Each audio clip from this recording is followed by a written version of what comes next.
In the summer of 2003, the lights went out for 55 million Americans across the Northeast. Panic spread throughout New York State, injuring hundreds. 11 people died in the dark. What was to blame? A small vulnerability inside the state's transmission control room. Raymond Kenny, a disgruntled employee, unleashed a virus and walked away. 4 hours later, the system overloaded and the grid shut down. 10 years on, modern systems have advanced exponentially. 2011 marked the installation of America's first central operating system. CTOS is a computer software that manages entire cities, providing centralized control over subway lines, traffic lights, surveillance cameras, and electricity grids. A computer now controls a major city, but who controls the computer? The answer is private companies that have everything to gain from a CTOS.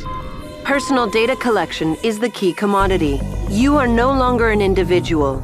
You are a data cluster bound to a vast global network. Last year, the average American cast a digital shadow of over 2.3 gigabytes. What does that represent?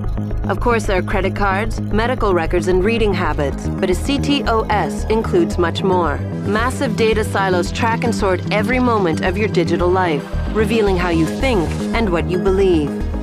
That information could be turned against you, not just to sell products, but to influence your worldviews. CTOS directly links your personal information to the physical systems you use every day, essentially providing a direct line to your bedroom laptop.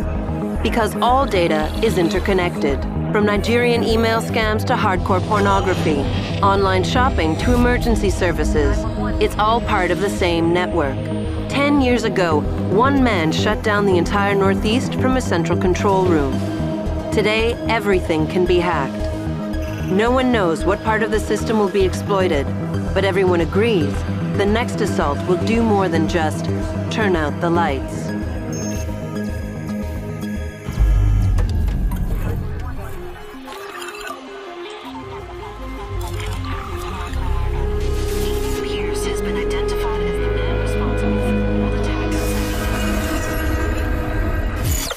CTOS Threat Monitoring Report number 193A. Subject, Aiden Pierce.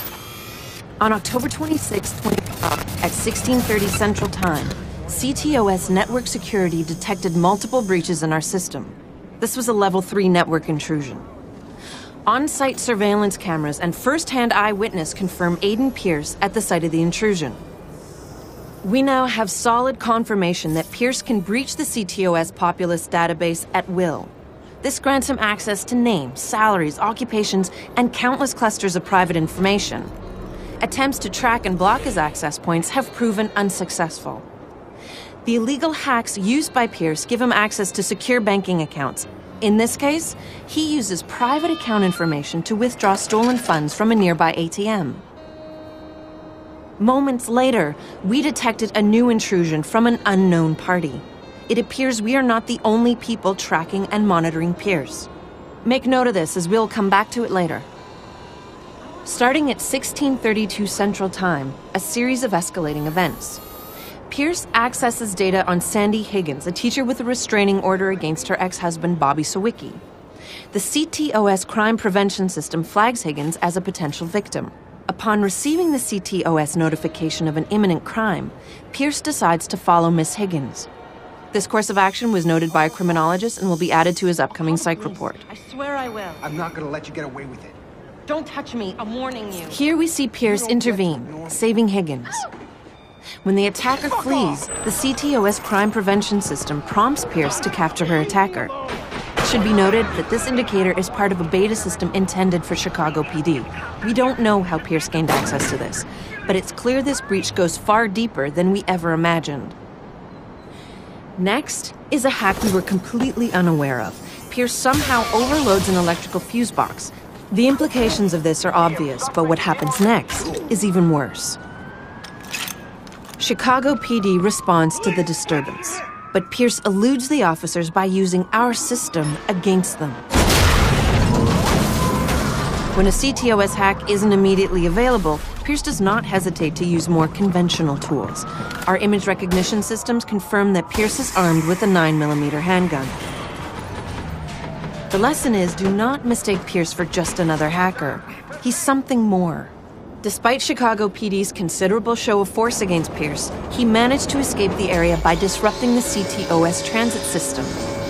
One of our top priorities should be to find the exploit he used and close it off. As Pierce makes his escape, we again see clear evidence that an unknown party was monitoring his actions. We must track down this individual and determine if he or she is trying to stop him, or worse, help him. We must protect our system, and that means containing Aiden Pierce.